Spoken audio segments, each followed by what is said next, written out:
Tonight on Newswatch, a new initiative to restructure Nelsonville's government will be on the ballot this November. Plus, a federal judge approves a multi-million-dollar settlement for East Palestine residents. And in sports, Federal Hawking Volleyball has undergone another head coaching change. Find out more about the coaching staff later. Newswatch starts right now.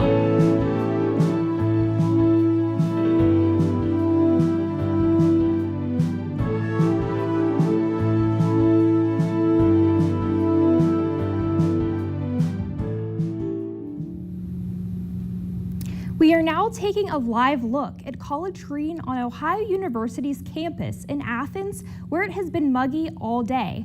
Southeast Ohio is currently in the midst of a historic drought, while finally seeing some rain this week. Thanks for joining us. I'm Ariel Teppert. And I'm Noah Cavan. Welcome to Newswatch. There's been a good amount of rain across the region so far this week, but it isn't enough to get us out of the drought. Steve, will we see more rain to give us relief from the drought? Yeah, guys, we certainly are going to see a lot more rain in the form of Hurricane Helene that is currently affecting our weather as we speak, even though she has not made landfall yet. As you can see today, we had showers all day on and off, but we had a high of 75, and our temperatures overnight have been a lot higher than they were last week due to the clouds that have really been keeping in that heat that we've received throughout the day. Over the past 24 hours, we've seen Helene approach through the Gulf, and that's really started to throw off what we were going to have as a high-pressure system move through, but that hasn't happened due to the shift in the jet stream that's really been caused by Helene. Currently, again, we're seeing a light drizzle with temperatures at 71 degrees, so a lot nicer than we've been seeing over the past few weeks of like those 80s and 90-degree temperatures. Currently, Helene is about to make her approach into Florida, so we will continue to see effects on our weather as we move throughout the week. So really keep an eye on that as you move into the weekend and the beginning of next week. Tonight, again, like any other night we've seen over the past few nights, 66 degrees. So not really a night to go out and walk because we will have some rain in the area, but it won't get too chilly due to those clouds. Stay tuned for my full weather. A proposal to change Nelsonville's city government will appear on the November ballot, something city leaders have been fighting to prevent. At an emergency meeting this afternoon, the Athens County Board of Elections agreed the initiative had enough signatures. The board's vote follows multiple legal battles between the city council and supporters of the initiative. If approved, the initiative would abolish the city's charter and return it to a government with an elected mayor and is independent of the city council. A man who drowned in the Hawking River earlier this year has been identified. 37-year-old Jared Joe Taylor was ID'd after an autopsy from the Athens County coroner. According to the Athens County Sheriff's Office, the autopsy shows no signs of foul play. Taylor's body was found in June by a group of kayakers. The investigation into Taylor's death is ongoing. Anyone with information is asked to contact the Sheriff's Office. Portage County Sheriff has taken down a controversial social media post after public outcry. Bruce Zukowski's Facebook post said people with Kamala Harris yard signs should have their addresses written down so that immigrants can be sent to live with them. The post, now deleted, was shared to his personal and campaign Facebook pages. Democrats and other community members put the Republican running for re-election under threat of a lawsuit. Zukowski has not said why the posts have been taken down. A Fairfield County man faces 18 years to life in prison after a sentencing for a 2023 murder in Sugar Grove. 21-year-old Isaac Pence was determined to have stabbed and killed Charles Starner at a party in a rental cabin last April. A Hocking County jury found Pence guilty of murder, 2 counts of felonious assault, and 1 count of tampering with evidence. Attorneys with the state attorney general's office prosecuted the case. 2 GOP state lawmakers say it's time to crack down on branding of food items in Ohio. Under House Bill 661, Representatives Klopfenstein and Daniels want to redefine, quote, misbranded food in the Ohio Revised Code. This includes how imitation meat and egg products, like plant-based proteins, are branded. Under HB 661, Ohio universities, colleges, and school districts would be disallowed from purchasing any, quote, misbranded products. Iowa's governor signed a similar proposal into law in May after it got bipartisan support backing in the state. Ohio schools are getting a major financial boost, $70 million aimed at improving technical career education for students, and some Southeast schools will receive a cut of that cash. Athens City School District will split almost $250,000 on software development. And Logan and Hocking County schools will split over $1 million to purchase equipment to train more students in agriculture and engineering. This second round of grant funding will give over 6,300 students across the state to pursue a technical career. A federal judge approved a $600 million settlement by Norfolk Southern Railroad. This is for anyone who lived 20 miles from the tragic train derailment in East Palestine last year. Judge Benita Pearson approved the deal yesterday, but some are worried it isn't enough. This comes as another chemical leak near Cincinnati prompted an evacuation earlier this week. Objectors are calling the deal into question, saying it is rushed and potential health impacts from the derailment are still unclear. And officials lifted the evacuation order near Cincinnati after a chemical leak. Residents of Whitewater Township are cleared to return home after being forced to evacuate following a chemical leak. Experts say the leak came from a train car with an open valve releasing styrene gas, but that fears of an explosion from rising temperatures have passed. Authorities say the public can return to normal. The rail car has been secured and has been moved to its destination without any incident. All evacuation restriction orders have been lifted. All the roads have been reopened per the Sheriff's Department. Officials say there is no ongoing threat to the public at this time. Former President Donald Trump's civil fraud trial is back in court today, and judges raised questions about the penalty size. A New York State judge found Trump guilty of fraud back in February, and now his lawyers are trying to overturn the ruling. Trump is facing a hefty penalty of $545 million, which one judge called troubling. Deputy Solicitor General Judith Vale said the penalty was proportional to Trump's crimes. Disgorgement, Your Honor, looks at taking the gain away from the wrongdoer. And although this is a large number, it's a large number for a couple reasons. One, because there was a lot of fraud. Trump did not attend Thursday's hearing. He had posted a $175 million bond in April while the appeal is ongoing. No decision is expected before the election. If you are in the market to buy a house, we may have some good news. The standard 30-year fixed mortgage rate hit its lowest level in 2 years. Mortgage rates have been steadily dropping since the spring. Application numbers indicate Americans are taking advantage of falling mortgage rates. According to the Mortgage Bankers Association, applications to refinance a mortgage soared 20% last week from the week prior. The number of Americans making first-time claims for jobless benefits dropped last week. According to the Department of Labor, there were 218,000 first-time claims for unemployment benefits. That number dropped 222,000 compared to the previous week and fell below economists' standards. However, continuing claims from people who are already receiving jobless benefits were slightly up. The number increased to 1.83 million for the week. Coming up, how the Congress nearly saved a shutdown. And how much alcohol is too much? Find out the effects alcohol can have on you. Find out the effects of Hurricane Helene on Ohio weather throughout the next week, next. On Nova Solar System. If you have a different atmosphere, you get different weather, different phenomena playing out. Oh, Venus has clouds. They're battery acid. Buckets of rain are falling. It's not water, but liquid methane. It's a moon that looks like this, not a planet. Storm worlds. You would be stunned by what you see. On Nova. Wednesday at 9 on WOUB.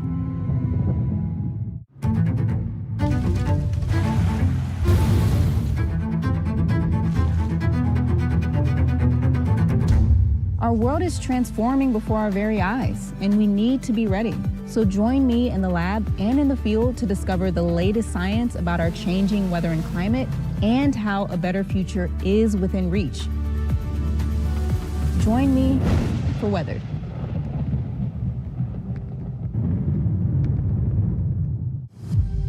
This is you on the cusp of your next chapter. It's a passageway into something new. It just seeps into you. It's a groundbreaking moment. We can make it ours. We're coming out hot. We're starting here. It's definitely going to be a treat for their palate. What a story. She had the imagination of a genius. Each time I go up there, it's the sense of newness. 3, 2, 1. Showtime. We're all running. It's beautiful. Cherish every moment. Continue to laugh. We hope you'll join us. There is no going back.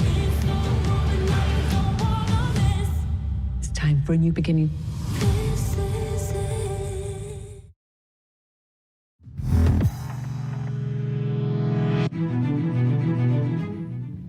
Hurricane Helene makes landfall in Florida as officials urge residents to stay safe. Experts say Hurricane Helene will reach catastrophic Category 4 when it makes landfall today in Florida's Big Bend region. Wind speeds are expected to reach 130 miles per hour with a storm surge of potentially 20 feet high along some parts of the coast. 5 states are under emergency declarations, Florida, Georgia, North and South Carolina, and Virginia. Much of Florida has been under evacuation orders since Wednesday. Minute that goes by brings us closer to having conditions that are going to be simply too dangerous to navigate. According to experts, Helene is forecast to grow into one of the largest storms in the Gulf of Mexico over the last century. Hurricane Helene will be the 4th to make landfall in the U.S. this year. Now, Stephen, this hurricane means business. Do we think that we could see any sort of effects up here? Well, we're certainly going to see some effects in the form of, a lot of rain that's going to be pushing up. It's going to come up north, and that's really going to drive a lot of the high pressure that we are going to see throughout the weekend and into next week. It's really going to go away. So yeah, we are certainly going to see a lot of rain here from that. Okay. So as for right now, we are already starting to see a little bit of rain from Hurricane Helene, but it's just in the form of a light drizzle right now as we have temperatures sitting at 71 degrees. So really nothing crazy yet because Hurricane Helene has yet to make landfall. As you can see here, Hurricane Helene is approaching and has just now, as of like 20 minutes ago, been upgraded to a Category 4. So there's really going to be a lot of storm surge, a lot of flooding, a lot of rain that is going to be dumped off by Hurricane Helene, but we are certainly going to see the effects from it. In the rest of the Pacific, it is hurricane season, so we are seeing a lot more activity than you normally would any other time of year because that water is so warm. We currently have another hurricane out in the Pacific, but it is not going to hit any mainland areas. Taking a look now at our XRAD, you can see that Hurricane Helene is starting to move into the Florida Panhandle, and that is really where it's going to get hit the hardest because the right side of a hurricane is always the strongest, so that is where you're going to see the highest storm surge possible. And we are reporting possible 20-foot storm surges, so anyone around that area needs to have already been gone, but that has long been a thing that they've been talking about. However, for tonight, we won't see anything yet. As for us, we have 66 degrees here, but again, clouds in the area because that high pressure won't move out due to the rapid shifting of Hurricane Helene. Tomorrow, much of the same with temperatures sitting at about 77 degrees, but again, temperatures are going to stay at about 60 degrees due to the cloud cover that's going to keep a lot of the heat in. But again, we will see showers, and we will see showers throughout the rest of the weekend and in the beginning of next week. Taking a look at tomorrow on a map, though, we're going to see Hurricane Helene start to move up and really start to dump a lot of rain on us. So if you have any plans tomorrow into tomorrow night, really make sure you give yourself an extra 15, 20 minutes headed out the door because there will be a lot of rain from this. Looking at it tomorrow night, it intensifies even more widespread, mostly into Cincinnati. But again, the southeastern Ohio will see a lot of effect from that. Saturday, we will start to see a little bit of a breakup from that, but again, widespread showers, just not so much in southeastern Ohio, but we will get a little bit of relief from the drought, which is nice. Taking a widespread look at the rest of the U.S. on Saturday, we're going to see a hopeful high-pressure system set up that will help drive out these clouds as we get into about the middle of next week, but we are really set up for a lot of rain in the next week or so. So don't really expect much in terms of sunshine as we were so accustomed to last week. Taking a look at the full, if you look into the beginning of next week, again, those showers will stay around with highs in the high 70s, but again, lows in the high to low 50s. Looking into Wednesday, we get possibly that high pressure system move in, so we'll start to see a little bit of sunshine, but temperatures will begin to drop because we won't have those clouds sitting in our area. And unfortunately, our software just crashed, so back to the desk. Congress narrowly avoided a political storm. Republican and Democratic lawmakers averted a government shutdown less than a week before the deadline. John LaRink reports. Washington, D.C. will be keeping the lights on for for at least a little while longer. We should all be very glad that we won't have a painful shutdown, but let's also remember the pattern we saw play out here yet again, so that perhaps we can fully avoid another pointless repeat. The bill approved by the House and Senate was a continuing resolution which funds the government until December 20th. We are where we are. As short-term as we are. I wish we weren't here. In other words, it's a temporary 3-month solution. While continuing resolutions are never ideal, none of us like them. It's not a way to run a railroad. It allows Congress to continue serving the American people through the election. While some House Republicans, 82 to be exact, voted against Speaker Mike Johnson's bill, he was willing to give up everything to avoid a shutdown. It passed through and then was approved by the Senate by a vote of 78 to 18. President Joe Biden applauded Congress for, quote, avoiding a costly government shutdown.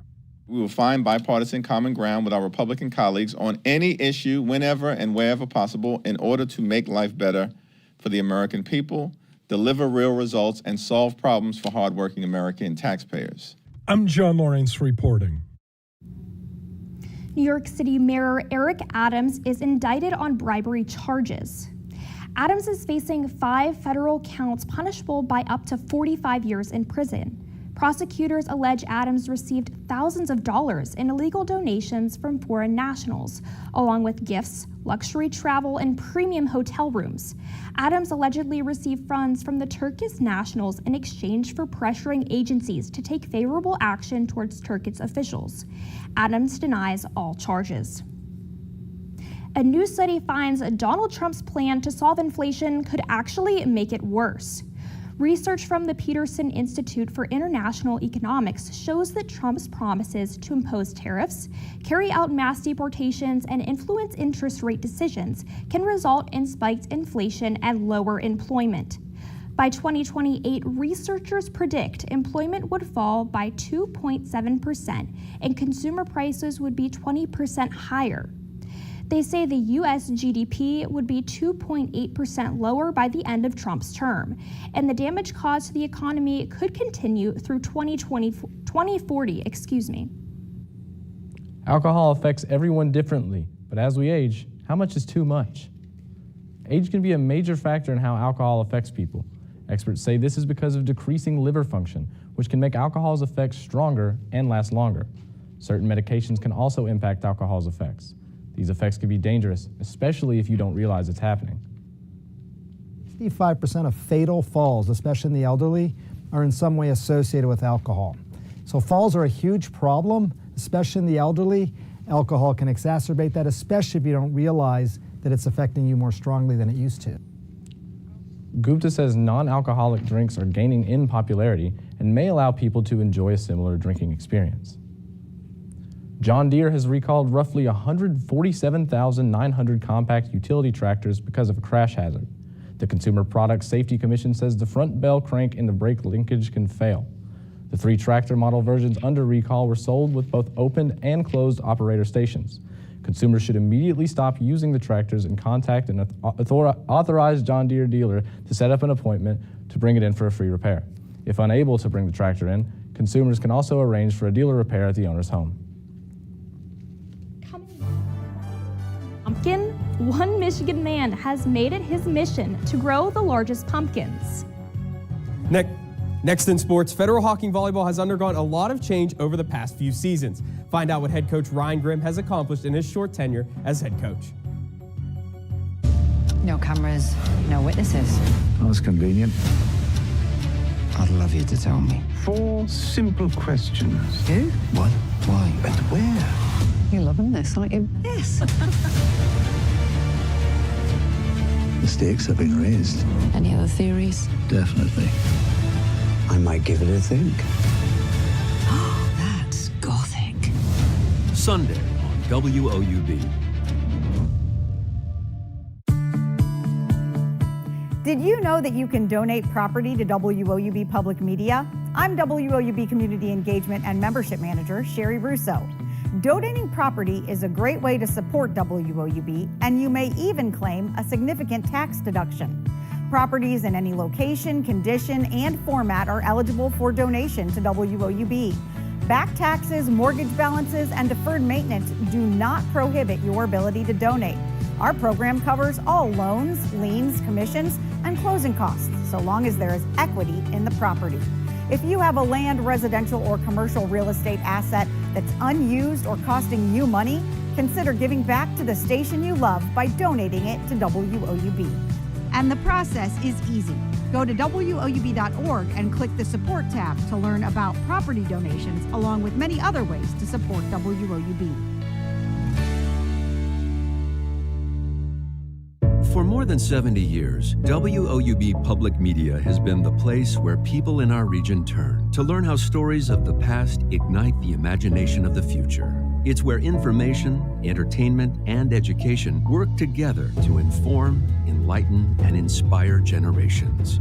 It's the place where the community gathers to hear and see our world in new and innovative ways. WOUB, the public media you trust that's worthy of your support. Welcome back to Newswatch. I'm Josh Herner. The Federal Hawking volleyball team has had 4 different head coaches in the past 4 seasons. Now, the Lady Lancers' latest hire is determined to build a new culture in Stewart. Ace Nation reporter Mia Sammons has more. Federal Hawking girls volleyball has had 4 different coaching staffs in the past 4 seasons. This change has been especially challenging for the senior players. It's actually sometimes really hard because each person has a different way that they like to coach, like in a gym setting. Kind of just like you got to understand your coaches and what they expect from you. This season's new head coach, Ryan Grimm, was thoughtful when picking his assistant coaches, Mackenzie Steele, Kate Lawrence, and Brittany Jackson. This spring, our athletic director is kind of like, hey, this is what I'm looking for. I'm looking for you to be the varsity girls head coach. What about your staff? And immediately, those 3 came to mind. All 3 assistant coaches bring unique qualities that benefit the team, and Coach Kate Lawrence supports the team by being vocal. I think the biggest thing for me, and I probably say it 1,000 times, is communication, and it was instilled in me through all my levels of sports. Being vocal on the court is going to take them all to the next level, because if they're communicating to their team, they're going to start playing together better. Along with Coach Lawrence, Coach Jackson also shares tips that she gained during her time as a Federal Hawking volleyball player. It's nice being able to teach them things that I learned, like little things that they might not learn elsewhere. It's really nice to be able to take my knowledge and transfer it to them and see them get it and grasp it and use it. Despite this team going through multiple different coaching staffs these past few years, Coach Grimm's main goal was to build a team culture and hold everyone accountable. High energy in the weight room, high energy in the practice facility, and hold yourself and others accountable. And so far, it has been phenomenal. The growth is tremendous. This new coaching staff has laid a foundation for successful seasons to come. That was Mia Sammons reporting. Moving over to Ohio football, it's a big weekend in Athens as the Bobcats are back in Peden for this year's homecoming game. Ohio faces Akron in its first in-conference matchup of the season. The Bobcats head into MAC play with a 2-2 record on the year after falling to Kentucky last week. Akron opens their conference slate with a 1-3 record this season. A key matchup will be behind the line of scrimmage, with both Akron and Ohio's running backs playing a critical role in their team's offenses. Ohio football isn't the only Bobcat team in action this weekend. Ohio women's soccer kicks off in just about 10 minutes in Bowling Green. The team heads back to Athens to host Kent State on Sunday. Women's volleyball is also away this week, facing Akron tomorrow and Saturday to open up MAC play. Guys, I know the homecoming game, it's one of the biggest and most important games of the year, and also one of the most fun ones. It is, and it's very exciting to be back for homecoming this year. I know last year's game against Akron was a great game. This year could be even better. What do you think? I think the same thing. I can't wait to see all the guys get on, go play, and have a great time, and just really bring home that win. Yeah, no, I got to go to that game against Akron last year. It was a really fun one. Look for this year to be even better.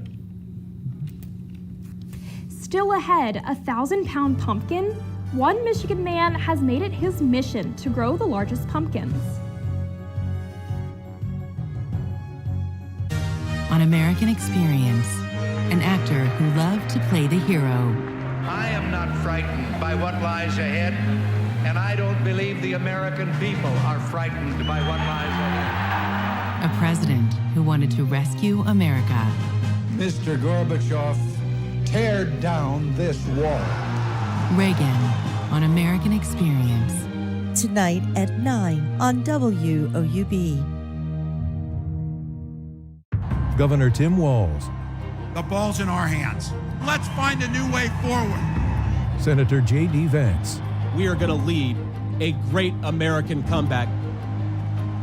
How will the candidates for vice president convince voters to support their respective tickets? Tuesday at 9 on WOUB.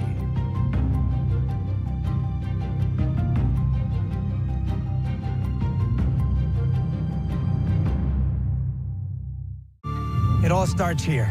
The Olmec, the Taino, the Maya, the Inca, the Aztec. These were the OG civilizations of Latin America. It's important to not underestimate the people that came before us and what they knew. The sophistication in the arts and architecture of these massive cities that were bigger than European cities. We still have a language and a culture and a bond. We come from great empires, and that's who we are. Friday at 9 on WOUB. You can't have the United States without the histories of all of the Latino communities. Connection to culture is so important.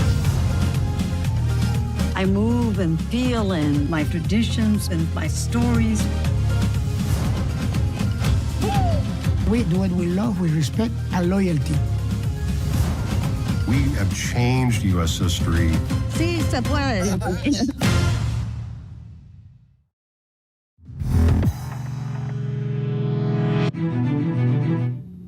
It's that time of year where the coolest pumpkin harvests are on display.